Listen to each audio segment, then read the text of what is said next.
What up, everybody? When Tariq got his first body killing Ray Ray and avenging his sister's death, he made a couple mistakes that could have cost him his freedom if he didn't have a little assistance when Ghost, Tommy, and Tasha showed up on the scene just seconds after he shot Ray Ray. First off, Tariq made the ultimate mistake of using Tasha's registered gun to kill Ray Ray with. This caused all kinds of problems. Even Angela had to get involved, logging into the registry to delete Tasha's gun. Tasha had to report the gun stolen, and getting Lakeisha wrapped up and lying to the cops as well. And Tariq shot the gun wrong and left behind his blood at the crime scene. On top of that, when Ghost and Tommy arrived at the scene, they got rid of Ray Ray's body. With all that said, still, the only reason Tariq didn't go down for killing Ray Ray is because he killed Ghost, and Ghost took the fall for that one.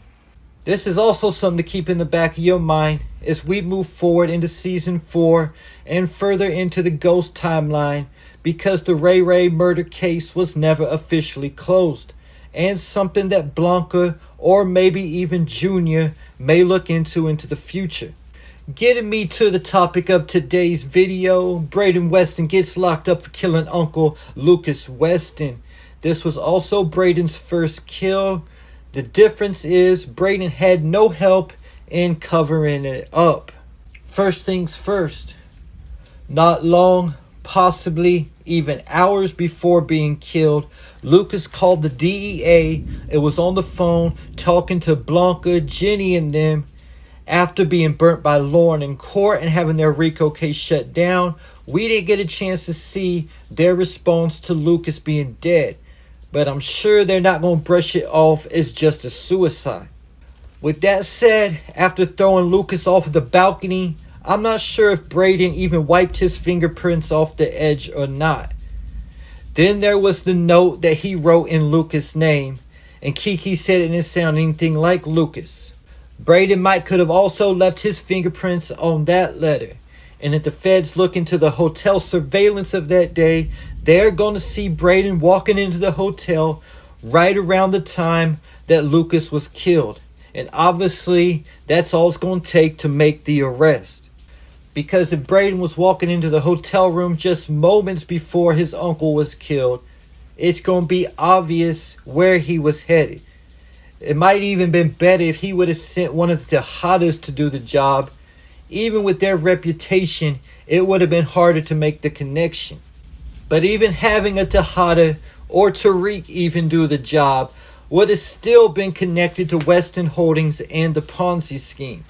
So really they needed an outsider to handle Uncle Lucas if they were going to do it while he was at the hotel.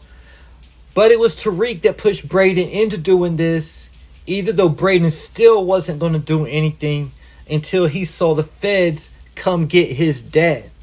We could also see a situation play out where they start investigating into Lucas's death, where they connect Kiki to Lucas, and maybe the fact that Kiki was the only one who knew where to find Lucas. We may see the feds questioning Kiki and asking her if she told anyone where Lucas was staying. Then we could see a situation similar to Keisha, like I mentioned earlier, where she might lie to protect Brayden, but also become a liability like Keisha was at the same time. In Power, we've seen almost all of the main characters locked up at one point or another. Tasha probably spent the most time in jail out of anybody. Ghost Season 1 when she was locked up all Season 1 on trial for killing James St. Patrick. Also, Ghost was locked up for about half of Power Season 4, where we were also introduced to an Italian mobster named Tony Teresi, who turned out to be Tommy Egan's father. Teresi was probably the character who was actually in jail the longest on the show, even longer than Tasha. But if Brayden goes to jail, this would be the perfect time to introduce a new character the same way that Teresi was introduced. This could also be an opportunity to bring a character from Raising Kanan also, like Marvin, Lulu, or Unique. We also saw Tommy Egan and Tariq in those orange jumpsuits, each at one point in Power. Tommy when he was busted at the hotel with Lobos, and Tariq when he was arrested for the double homicide of Detective Ramirez and Jabari Reynolds. We have also seen a couple main characters who were killed during their time behind bars. Mike Sandoval was killed before he got a chance to open his mouth and talk, and Jay was burned alive in a jail cell by 2-Bit and Spanky. So there's been a lot of action in the Power universe go on behind bars, because obviously when you're in the game, that just comes with the life. I also forgot to mention Kanan spending 10 years behind bars and all of season 1 of Power. If Brayden gets arrested, the first thing to be addressed to know how much of season 4 he would be locked up is whether he receives bond or not. They could deny him bond as a flight risk because he's rich, or the fact they might call Lucas a government witness, which would make it a federal case, or the fact he killed him to silence a witness might get his bail denied. One thing we can almost guarantee is, if the fact Brayden gets locked up, he will for sure beat this case one way or another. When getting ready to make this video, I was thinking about if the feds have ever got a single conviction the whole time in Power. And I couldn't think of a single case that they have got a victory. Most of the time, the case either gets thrown out or the witness ends up dead. And that is another thing that Brayden may have to be on the lookout for if he gets locked up, is that Jihad is sending out a hit on him while he's in the inside.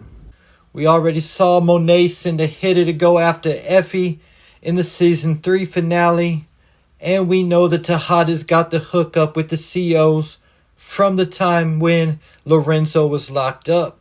So with that said, do you think that the feds will ever win a case? Who do you think will be the first Power character convicted of a crime? And I'm not talking about the convictions that happened off camera prior to the series timeline. Or maybe I missed one. Let me know in the comment section.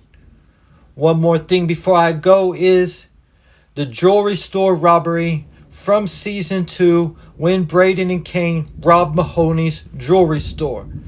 There was a sign in the front of the store that said the premises was being recorded at all times. And during this robbery, Brayden went in without a mask, but Kane went in with a mask on after him and then shot the security cameras out. I don't think they did that for no reason either. This is definitely something that could come back at Brayden in the future also. And either though Mahoney was dirty, still doesn't mean that he wouldn't report this crime, because the fact he would need to get his insurance money.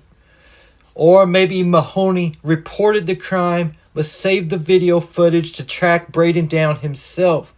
But that is a topic for another video. And there you have it. Do you think Brayden Weston will get locked up in Ghost Season 4? Leave your thoughts, theories, and predictions in the comments.